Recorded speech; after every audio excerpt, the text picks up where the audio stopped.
Compel नहीं कर सकते हैं स्पेसिफिक दुकान से ही पोशाक और किताबें लेने के लिए कि आप जो है 7% से अधिक जो दर है वो नहीं बढ़ा सकते हैं पिछले वर्ष की तुलना में, कि अपने अपने क्षेत्र के अंतर्गत स्कूलों की जांच करवा लें। लेकिन मैं अभिभावकों को स्पष्ट रूप से कहना चाहता हूं कि यदि उनको इस प्रकार की चीज़ें आ रही हैं तो जिला पदाधिकारी के माध्यम से, डीओ के माध्यम से, या हमारे यहाँ भी आप आकर के इसकी शिकायत कर सकते हैं। मुजफ्फरपुर समेत पूरे तिरहुत प्रमंडल में निजी स्कूलों की मनमानी पर अब लगाम कसने की तैयारी शुरू हो गई है।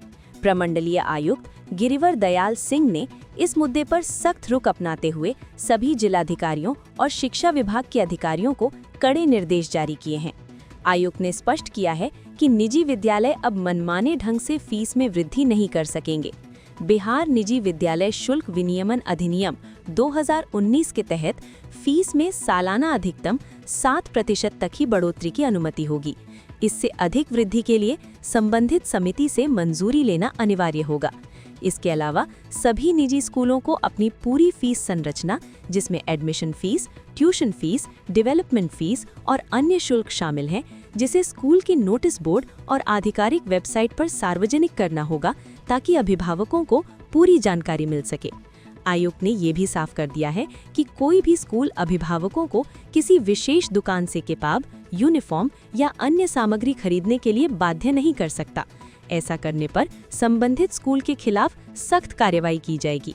अभिभावकों की शिकायतों के समाधान के लिए प्रत्येक जिले में शिकायत निवारण तंत्र और कंट्रोल रूम स्थापित करने के निर्देश दिए गए हैं। इसके साथ ही प्रशासन द्वारा निजी स्कूलों की नियमित जांच भी की जाएगी। नियमों का उल्लंघन करने वाले संस्थानों पर जुर्माना लगाने से लेकर मान्यता रद्द करने तक की कार्रवाई की जाएगी। कुल मिलाकर प्रशासन का ये कदम अभिभावकों के लिए बड़ी राहत के रूप में देखा जा रहा है और इससे शिक्षा व्यवस्था में पारदर्शिता और जवाबदेही सुनिश्चित होने की उम्मीद है।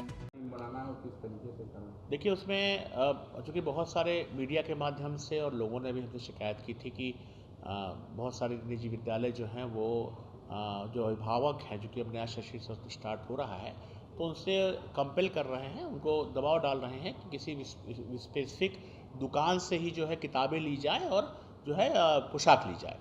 तो मैं इसमें स्पष्ट करना चाहता हूं कि बिहार जो निजी विद्यालय शुल्क विनियम अधिनियम है, उसमें स्पष्ट रूप से लिखा है कि आप जो है 7% से अधिक जो दर है वो नहीं बढ़ा सकते हैं पिछले वर्ष की तुलना में। किताबों के लिए भी, न केवल शैक्षणिक शुल्क है, किताबों के लिए भी है और पोशाक के लिए भी है। तो अगर इससे ज़्यादा की मांग की जा रही है, एक बात। दूसरी बात, आप कंपेल नहीं कर सकते हैं स्पेसिफिक दुकान से ही पोशाक और किताबें लेने के लिए। तो यह सब जो है उल्लंघन है और इस प्रकार की शिकायतों को हम लोग बर्दाश्त नहीं करेंगे। मैंने कल ही जो है सभी जिला पदाधिकारियों को निर्देश दे दिया है कि अपने अपने क्षेत्र के अंतर्गत स्कूलों की जांच करवा लें। किसी प्रकार की शिकायतें मिल रही हैं तो इस पर जो है जो भी दंड के उसके प्रावधान हैं उसके अनुसार वो जो है रिकमेंड करें हमको, हम लोग इस पर कार्रवाई करेंगे। लेकिन मैं अभिभावकों को स्पष्ट रूप से कहना चाहता हूँ कि यदि उनको इस प्रकार की चीज़ें आ रही हैं तो जिला पदाधिकारी के माध्यम से, डीओ के माध्यम से, या हमारे यहाँ भी आप आकर के इसकी शिकायत कर सकते हैं। और कुल मिलाकर के निश्चिंत रहा जाए कि किसी परिस्थिति में किसी भी अभिभावक का बच्चे का दोहन आर्थिक रूप से नहीं किया जाएगा।